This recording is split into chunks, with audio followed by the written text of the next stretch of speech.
everyone, this is Frances with KTWU, and we're enjoying another wonderful visit to the Topeka Zoo and Conservation Center. And on our visit today, we made it into the Untitled Bug Zoo. And to help guide us through the Bug Zoo, we have Joe Maloney. Joe, who do we have here? So we have my favorite species of stick insect right now, and this is a jungle nymph stick insect, and specifically a female. And the reason I say that is because males look very different. Okay. They're much smaller, they have larger wings, they're brown and very skinny, and just generally not nearly this impressive. How large can these insects get? Because she looks pretty big. She's pretty big. She's not the largest female I've seen, but she is close to as big as she's going to get. She's not going to get too much bigger. In fact, they are actually the second heaviest insect in the world. And right now, she has one leg up right now, with this hind leg.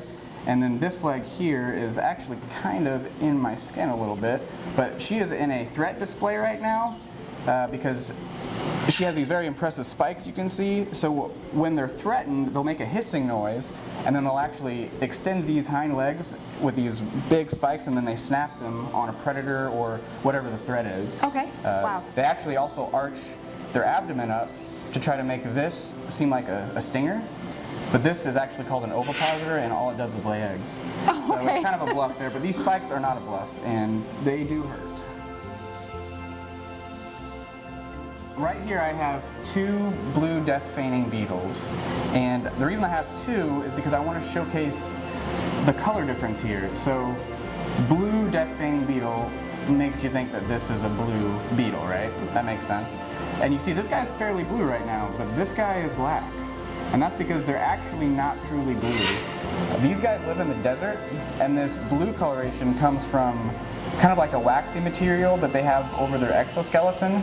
And what that does is it holds in water because they live in the desert, so they need to, the big part of their life is just preventing water loss. They need to keep hydrated just like we do when they're out in the desert. Okay. So the second part of their name, the death feigning, refers to how when they are threatened, they will just flip over on their side or their back and will just look like they're just completely dead. And they'll actually start turning black then too. And it's very convincing. Like, these guys would win an Oscar if they were actors for how good it looks. And their hope is that, because a lot of predators don't like to eat dead animals, so their hope is that the predator will just leave and then they can wake back up a few minutes later and go about their day.